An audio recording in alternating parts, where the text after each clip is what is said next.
Now, assuming we've completed a course, we're then thinking about, well, how do we get a job? What's a good way to then move on to find employment?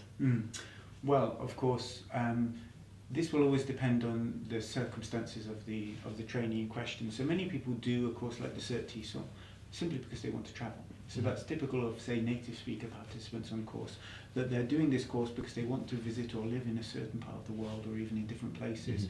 And therefore they're doing the qualification and they're quite free and open as to where they want to work, and that's fine. So once they've completed the course, the first things they need to start doing is looking for work, and there are very good websites for doing this, such as TEFL.com is the kind of the key employer or website for employers who are looking for teachers coming from a UK background. They will use that, but it's also used for international employment. And so, of course, there are, quite rightly, many non-native speaker teachers of English who are doing courses like the CertTESOL. Some of them are doing it just like native speakers because they haven't taught before and they want the qualification and they want the opportunity to travel. But many are experienced teachers and they can teach, they know how to teach effectively, but they're doing the qualification primarily because they need to prove their ability to teach. In other words, they need a certification that is internationally recognised and is associated with communicative language teaching competence.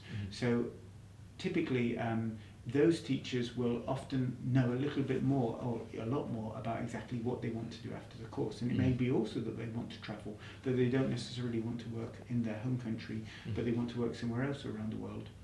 But it could be that they want to go back to the country where they taught before, maybe to improve their job prospects, work in a different organisation, or simply they're doing it for their own professional development to improve their classroom teaching.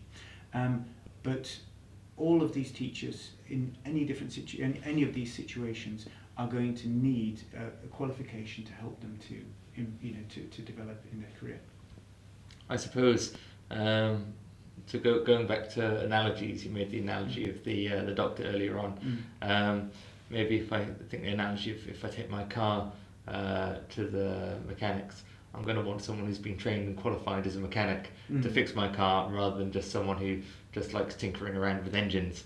I want to make sure my brakes work and that the person is qualified to do that. And I guess the same as is with language teaching. If you want, employers are going to want someone who is trained with a recognised qualification. Absolutely, yeah.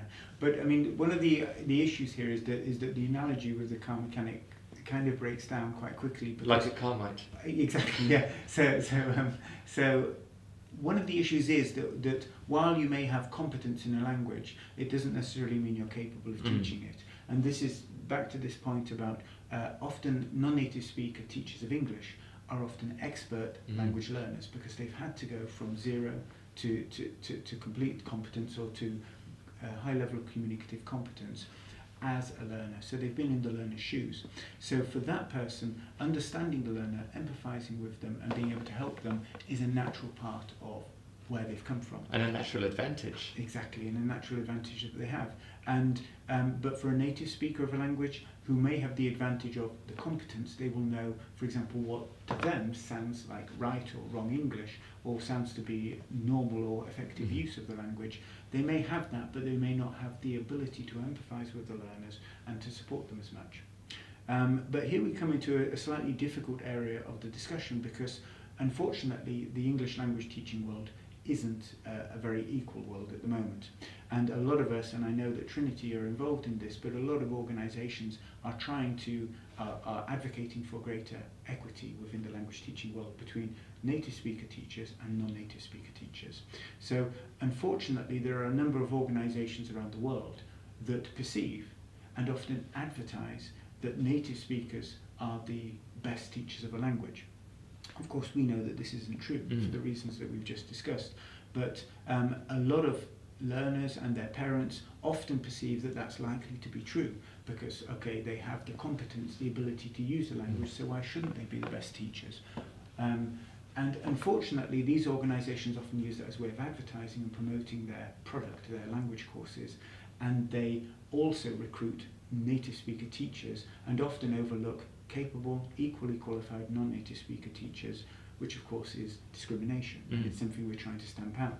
And as we've just argued, it's often the case that a non-native speaker teacher, especially one who shares the same language and the same culture as the learners, will understand their needs, will be able to help them more, and will be able to predict the challenges they face much better than somebody who doesn't know their language, as some, not all, but some native speaker teachers who work in a country may not have that ability. So what we're looking at in the industry is to ensure that employment opportunities are offered equitably to all applicants, looking at their qualifications, looking at their teaching ability, and not worrying and not considering whether English was their first language or not, because the key skills in the classroom don't actually necessarily relate to what is your language heritage. It just relates to being able to teach. Exactly, being able to teach effectively. Brilliant. I mean, there's so many opportunities internationally for qualified teachers. It's a really exciting area. So Jason, thank you very much for coming in to talk about this today. Thank you.